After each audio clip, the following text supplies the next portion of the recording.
Hello friends, આજે આપણે બનાવશું ચાપડી સૂંઠ। તેના માટે આપણે બધું વેજીટેબલ સુધારેલું છે। રીંગણા, બટેટા, વટાણા, ફુલાવર, દૂધી અને ગુવાર।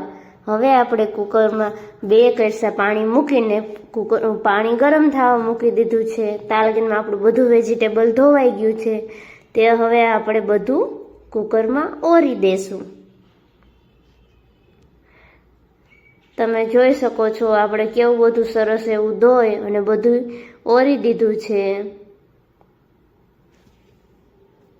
આપણું બધું વેજીટેબલ ઓરાઈ ગયું। હવે આપણે તેની અંદર નાખશી સ્વાદ અનુસાર મીઠું। હવે આપણે કુકર બંધ કરી દેશી। 4 થી 5 વિસલ થશે તો આપણું બધું વેજીટેબલ બફાઈ જશે। હવે આપણે કરશી વઘાર। તેના માટે આપણે એક તપેલી લઈ લીધી છે। તેની અંદર આપણે 2 પાવરા તેલ નાખ્યું છે। હવે તેલને આપણે ગરમ થવા દેશું। આપણું તેલ ગરમ થઈ ગયું છે। હવે એની અંદર આપણે નાખશી રાઈ। રાઈ બધી ફૂટી જાય પછી હવે આપણે નાખશી એમાં જીરું, હિંગ અને આપણે લીમડાની દાળ, કડી પત્તી, લવિંગ, બાદિયા અને હવે આપણે 2 ઝીણી એવી ડુંગળી સુધારી લીધી હતી તે એડ કરી દેશું। હવે તે સતડાવા દેશું। તમે જોઈ શકો છો ડુંગળી સતડાઈ ગઈ છે એટલે આપણે એની અંદર નાખી દીધી છે હળદર। હવે સરસ એવું બધું મિક્સ કરી લેશી। હવે આપણે 2 ટમેટા લીધા છે ક્રશ કરીને। હવે તે પણ આપણે સરસ એવું હલાવીને મિક્સ કરી દેશું। તમે જોઈ શકો છો બધું કેવું સરસ એવું ચડી ગયું છે। હવે એની અંદર નાખી દઈ સ્વાદ અનુસાર મીઠું। હવે બધું સરસ એવું પાછું મિક્સ કરી લેશી। હવે આપણે નાખશી લસણવાળી ચટણી।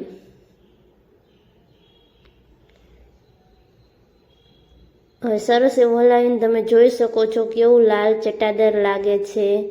આપણી ચટણી પણ ચડી ગઈ છે। હવે બધું વેજીટેબલ બાફેલું છે તે એડ કરી દેશું અને સરસ એવું બધું મિક્સ કરીને હવે ઉકળવા દેશું।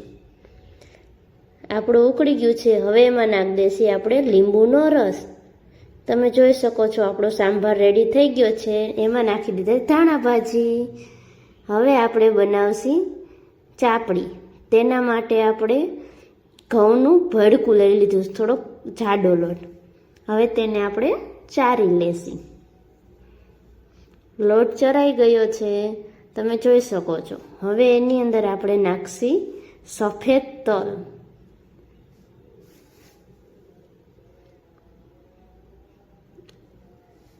આખું જીરું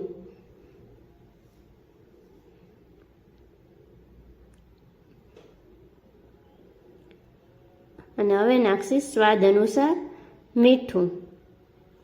હવે આપણે બધું સરસ એવું મિક્સ કરી લેશી। તમે જોઈ શકો છો આપણું સરસ એવું બધું મિક્સ થઈ ગયું છે। હવે મોણ નાખશી આપણે 2 પાવરા તેલ નાખશી।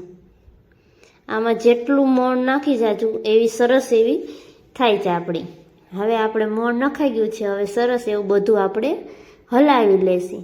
તમે જોઈ શકો છો કે આપણે હલાવી લીધું। હવે લોટ બાંધવા માટે થોડું થોડું એવું પાણી નાખીને આપણે ચાપડી વારી લેશી। બહુ ઝાઝું એવું પાણી નહીં નાખી, નકર લોટ ઢીલો થઈ જશે તો ચાપડી સારી નહીં થાય। એટલે જેમ જરૂર પડે એ જ પ્રમાણે આપણે થોડું થોડું એવું પાણી નાખી અને સરસ એવું મસળી અને આપણે ચાપડી વાળી લેશું।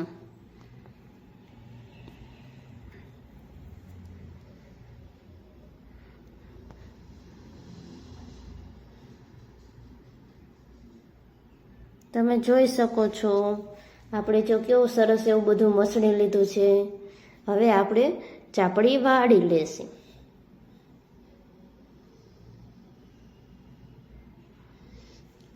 હવે આપણી ચાપડી રેડી થઈ ગઈ છે। તમે જોઈ શકો છો કેવું સરસનું ઉપર તલ ને બધું દેખાય છે।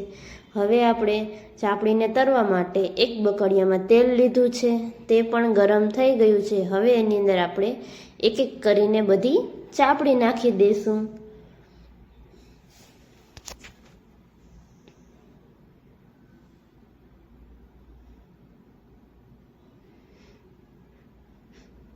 અને બહુ મીડિયમ એવો ગેસ રાખવાનો. બહુ ફાસ્ટ રાખશે તો ઉપર ચડી જાહે, અંદર કાચી રહે. ને હવે આપણે ચીપિયા વડે એક એક કરીને બધી ફેરવી લેશું. ચાપડી ચડી જશે એટલે આપણે જોજો બ્રાઉન ને થઈ જાય અને ફાટી પણ જશે. તમે જોઈ શકો છો આપણી